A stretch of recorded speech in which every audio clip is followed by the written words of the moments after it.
Voici la nouvelle enquête de l'inspecteur Lafouine. Le titre est La couronne des ducs de la Bodinière. Cette nuit, au château de Milleballes, un audacieux cambrioleur a réussi à s'emparer de la couronne en or massif des ducs de la Bodinière. Il a neutralisé le système de sécurité en faisant disjoncter le compteur électrique.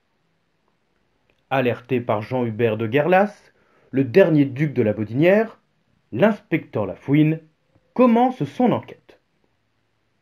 L'armoire électrique étant dissimulée dans un des placards de l'immense cuisine du château, il paraît évident que le malfaiteur est un habitué des lieux. Sur la demande de l'inspecteur, le duc réunit son personnel dans le salon d'honneur. Lafouine se retrouve en présence de Valérie, la femme de chambre, de Félix, le jardinier, de Marthe, la cuisinière, de Firmin, le chauffeur, et de Paul, le majordome. L'inspecteur leur pose la même question. Que faisiez-vous hier soir entre 23 heures et minuit? Valérie dit s'être allongée dans le noir pour écouter la retransmission du dernier concert de Céline Dion à la radio. Elle raconte que Félix a frappé à sa porte vers minuit et demi pour l'informer du vol. Elle est descendue à l'office après avoir éteint son poste pour ne pas user les piles. Félix avoue être allé voir le dernier James Bond au cinéma du village. Quand il est rentré, le duc venait de constater le cambriolage. Entre 23 heures et minuit, Paul a regardé une cassette vidéo sur son magnétoscope.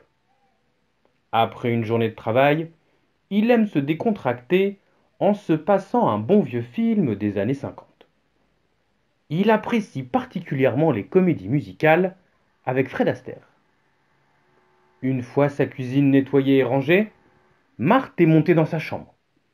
Elle a échangé quelques mots avec Félix qui partait au cinéma, a fait une grille de mots, croisée, puis s'est couchée.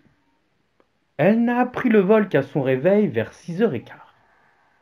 Comme tous les soirs, Firmin a lavé la Rolls-Royce du duc, puis est rentré se coucher.